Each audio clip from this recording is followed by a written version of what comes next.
आज की Monday night Raw में Cody Rhodes, CM Punk, Roman Reigns, Seth Rollins, Gunther, Oba Femi और Brock Lesnar सब थे भाई। और आज की मंडे नाइट रॉ बहुत ही ज्यादा स्पेशल थी और इसको और स्पेशल बनाने आ गए वहां पे American nightmare Cody Rhodes. Cody Rhodes जैसे ही आते हैं बोलते हैं हेलो मेडिसन स्क्वायर गार्डन। तो आज हमें किसकी बात करनी है, तभी वहां पे आ जाती है स्टेफनी मैकमैन, जिसपे कोडी रोड्स थोड़ा शॉक हो गए कि भाई स्टेफनी मैकमैन यहाँ पे क्यों आई है। कोडी रोड्स स्टेफनी मैकमैन से ये पूछते भी हैं। फिर स्टेफनी बोलती है कि मैं यहाँ पे आई हूँ तुम्हारे लिए, रैंडी ऑर्टन के लिए और तुम्हारी रेसलमेनिया में जो मैच है उसके लिए। और साथ साथ स्टेफनी मैकमैन कोडी रोड्स को वार्न भी कर रही थी कि रैंडी ऑर्टन को तू नहीं हरा पाएगा। हाँ मानती हूँ तू अच्छा चैंपियन है, अच्छी फाइट करता है, अपने अपोनेंट को नानी याद दिलाता है, लेकिन इस बार तू रैंडी ऑर्टन के इस वर्जन को नहीं हरा पाएगा। और तुम अपने फादर की तरह बिल्कुल नहीं हो। वो बुरों के साथ बुरे होते थे और अच्छों के साथ अच्छा, लेकिन तुम अपनी फादर की तरह बिल्कुल नहीं हो। फिर कोडी रोड्स पे बोलते हैं कि हाँ मैं रैंडी ऑर्टन को अच्छी तरह जानता हूँ, वो लेजेंड किलर है, WWE हिस्ट्री का सबसे यंगेस्ट चैंपियन है, उसने बहुत लोगों को फंड किक मारा है, हालांकि उसने मेरे बाप को भी फंड किक मारा और तुम्हारे साथ भी उसने बहुत कुछ गलत किया। लोग कह रहे हैं कि ये मैच टीचर वर्सेस स्टूडेंट का हो रहा है, लेकिन मैं ऐसा बिल्कुल नहीं मानता। ये मैच हो रहा है मालिक वर्सेस नौकर के बीच में, क्योंकि मुझे याद है रैंडी ऑर्टन जब नशे में कार चलाते थे तो मैं सिर्फ उसके म्यूजिक का वॉल्यूम अप और वॉल्यूम डाउन ही करता था। और स्टेफनी मुझे भी याद है कि तुम्हारे साथ भी उसने बहुत कुछ किया है। जिस पे स्टेफनी मैकमैन कोडी रोड्स को मार देती है थप्पड़। फिर बोलती है कि मैं केयर करती हूँ तुम्हारी और मैं नहीं चाहती कि तू रैंडी ऑर्टन से इस बार हारे, लेकिन अगर तू ऐसा ही रहा तो तू रैंडी ऑर्टन से हार जाएगा और रेसलमेनिया में तुम्हारे नाम से अनडिस्प्यूटेड टाइटल का टैग हट जाएगा। फिर स्टेफनी मैकमैन जैसे ही जाने लगती है कोडी रोड्स उनका हाथ पकड़ के ऐसे खींचते हैं लगा कि भाई क्रॉसरोड्स तो मार देगा, लेकिन नहीं, कोडी रोड्स ने वहां पे स्टेफनी को बोल दिया थैंक यू।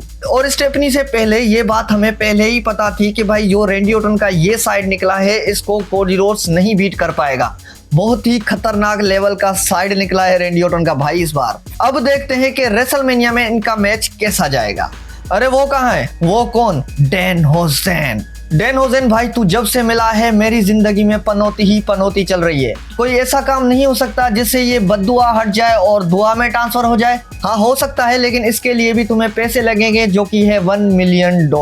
नहीं यार ऐसा तो नहीं हो सकता। तुम छोड़ो इस सारी बातों को, तुम्हें आज मैं फ्रंट सीट दे रहा हूँ उसोस और विजन की स्ट्रीट फाइट देखने के लिए और मिलो उस मैच के कमेंटेटर से जो कि है LA नाइट। उसके बाद दोस्तों विजन और उसोस के बीच में होता है टैग टीम टाइटल्स के लिए मैच, वो भी स्ट्रीट मैच, जिसमें विजन हारने वाली थी तो लोगन पॉल अपनी मॉम से ले लेते हैं ब्रेस नकल्स। वो ब्रेस नकल जैसे ही पहन रहे थे तो आइशो स्पीड भी उनको मना कर रहा था, तभी वहां पे LA नाइट आकर लोगन पॉल पे कर देता है अटैक और इस अटैक के चक्कर में आइशो स्पीड को भी घसीट दिया। फिर क्या होता है, वो ब्रेस नकल पहन लेता है आइशो स्पीड और आइशो स्पीड ने LA नाइट को ही कर दिया नॉकआउट।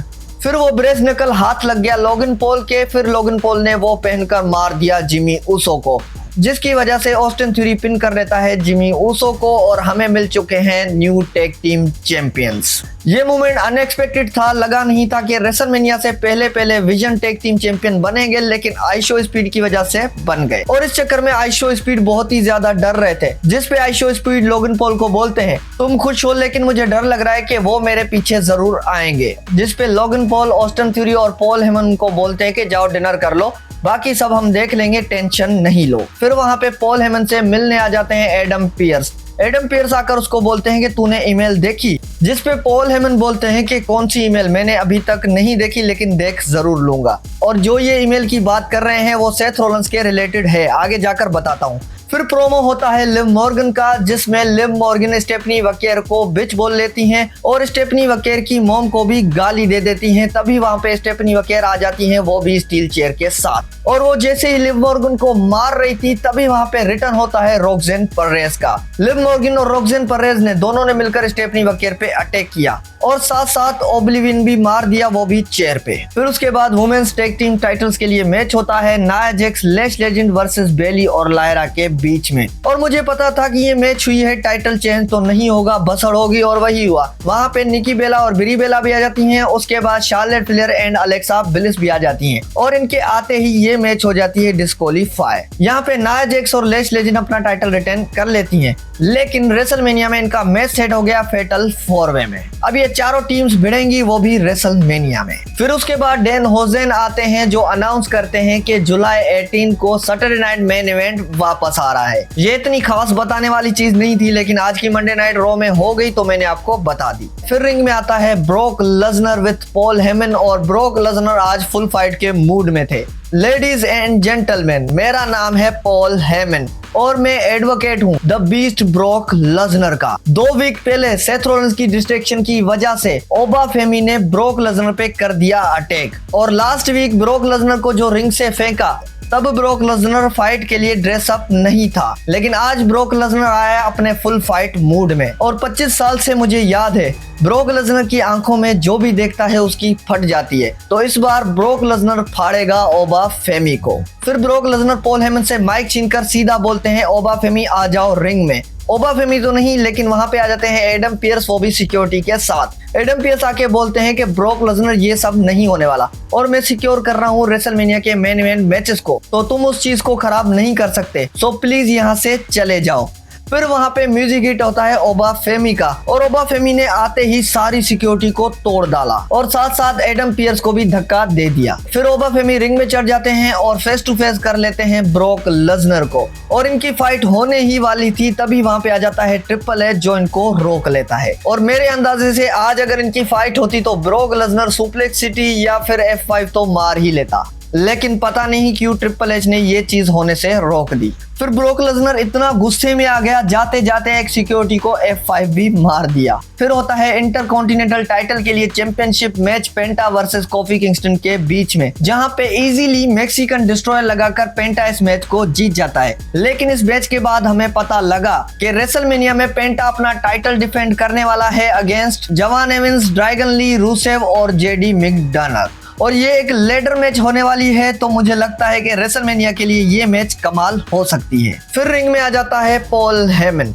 आज ऑस्टिन थ्यूरी और लोगन पॉल बन गए टैग टीम चैंपियंस, और आज मैं तुम लोगों को फाइट दिखाने वाला था ब्रोक लेसनर और ओबा फेमी की, लेकिन नहीं हो पाई, वो भी उस टकले की वजह से जिसका नाम है एडम पियर्स। तभी वहां पे एडम पियर्स भी आ जाते हैं, जो उससे पूछते हैं कि तूने ईमेल देखी, और साथ साथ एडम पियर्स ये भी अनाउंस कर देते हैं कि पुलिस ने सेथ रॉलिंस को छोड़ दिया है, और साथ साथ ये भी कि सेथ रॉलिंस अब मेडिकली क्लियर है फाइट के लिए, जिस पे पॉल हेमन टोटली शॉक हो गया। तभी वहां पे म्यूजिक बजता है सेथ रॉलिंस का, और वो हमेशा की तरह पीछे से आकर पॉल हेमन को मार देता है चेयर, और जब चेयर पे ही स्टंप मारने जा रहा था, तभी वहां पे आ जाता है गुंथर, और गुंथर ने आकर सेथ रॉलिंस को पकड़ लिया स्लीपर में, और इस तरह से पकड़ा के छोड़ने का नाम ही नहीं ले रहा था। फिर गुंथर ने रेसलमेनिया की तरफ पॉइंट कर दिया।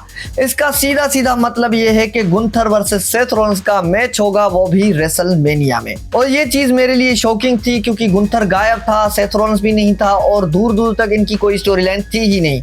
लेकिन सेथ रॉलिंस को भी मैच देनी थी, गुंथर को भी मैच देनी थी, तो भिड़ा दिया रेसलमेनिया में इनको। फिर उसके बाद मैच होता है इयो स्काई वर्सेस रिकेल रोड्रिगस के बीच में, और ये मैच तो सही चल रही थी, तभी वहां पे आ जाती है कायरी सेन और आस्का। हालांकि वो डिस्ट्रैक्ट करनी आई थी इयो स्काई को, लेकिन डिस्ट्रैक्ट हो जाती है रिकेल रोड्रिगस, लेकिन फिर भी यहाँ पे रिकेल रोड्रिगस मैच बचा लेती है। उसके बाद आस्का कायरी सेन को मार रही थी, तो इयो स्काई ने अटैक कर दिया आस्का के ऊपर, जिसके चक्कर में इयो स्काई ये मैच हार जाती है। अब आस्का, कायरी सेन और इयो स्काई की क्या स्टोरी लाइन चल रही है ये समझ नहीं आ रहा, लेकिन एक बात जरूर समझ आई कि कायरी सेन जल्दी ही आस्का पे अटैक करने वाली है। फिर होता है आज की मंडे नाइट रॉ का मेन इवेंट, वो भी ओटीसी रोमन रेंस के साथ। रोमन रेंस जैसे ही रिंग में आता है, बोलता है मेडिसन स्क्वायर गार्डन एक्नॉलेज मी, तभी वहां पे म्यूजिक हिट होता है सीएम पंक का, और सीएम पंक जिस तरह से आ रहे थे तो वो बात करने के मूड में नहीं थे। सीएम पंक आकर सीधा रोमन रेंस से भिड़ जाते हैं। फिर इनके बीच में फाइट स्टार्ट हो जाती है। वहां पे सिक्योरिटी ऑफिशियल सब आ गए उनको रोकने के लिए, लेकिन ये रुकने का नाम नहीं ले रहे थे। फिर रोमन रेंस ने एक ऑफिशियल को स्पेयर भी मार दिया, जिसके चक्कर में सीएम पंक को फायदा मिल गया